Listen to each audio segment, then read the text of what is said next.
கடவுளே,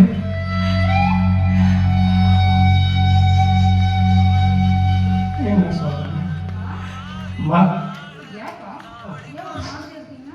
கண்ணு உடனே அதாவதுமா, அப்பா ஒரு முடிவு எடுத்திருக்கிறேன், அதுக்கு நீ மறுப்பு தெரியக்கூடாது.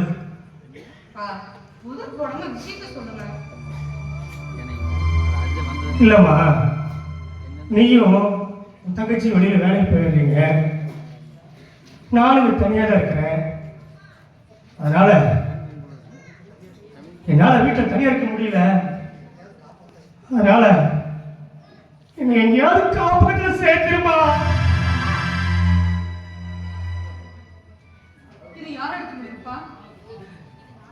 இது நானே எடுத்த முடியுமா? அதுதான் நல்லது கூட. ஏன்னா நீங்க 2 பேருமே வேலைக்கு போயிடுறீங்க.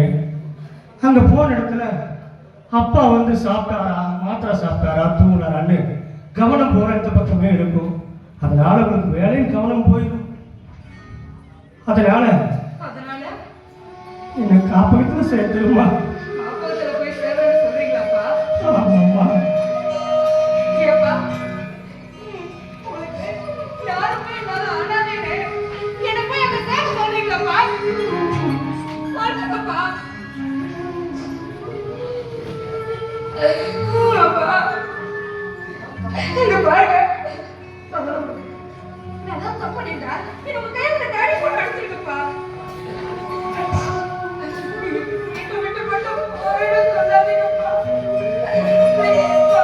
கடவுளே, உனக்கு கருணையே இல்லையா?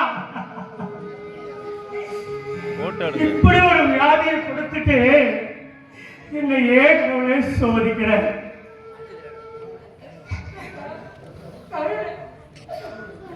கட் பண்ணிக்கலாம்.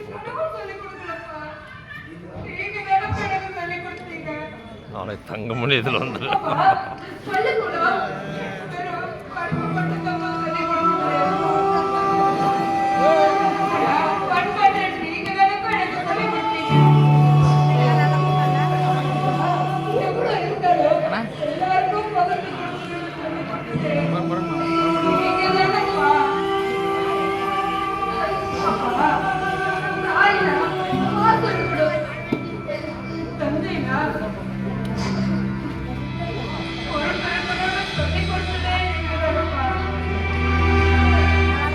அப்பாடி தங்கம்,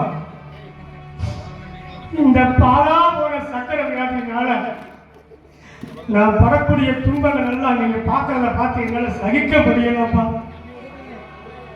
நானே இதுவரைக்கும் எதுவுமே கேட்டதில்லம்மா. இப்ப ஒன்னே ஒண்ணு கேட்கிறேன், தயவு செஞ்சு என்னை ஏதோ ஒரு காப்பகத்தில் சேர்த்துருமா.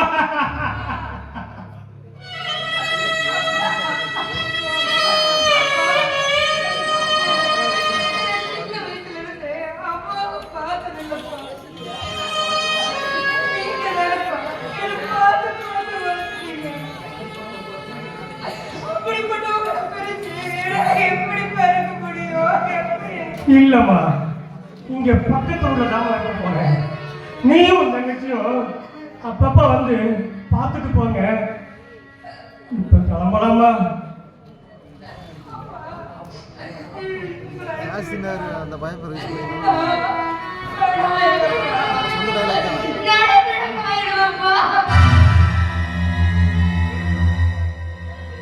நெறி முதியோர் இல்ல சாஸ்திரி நகர்.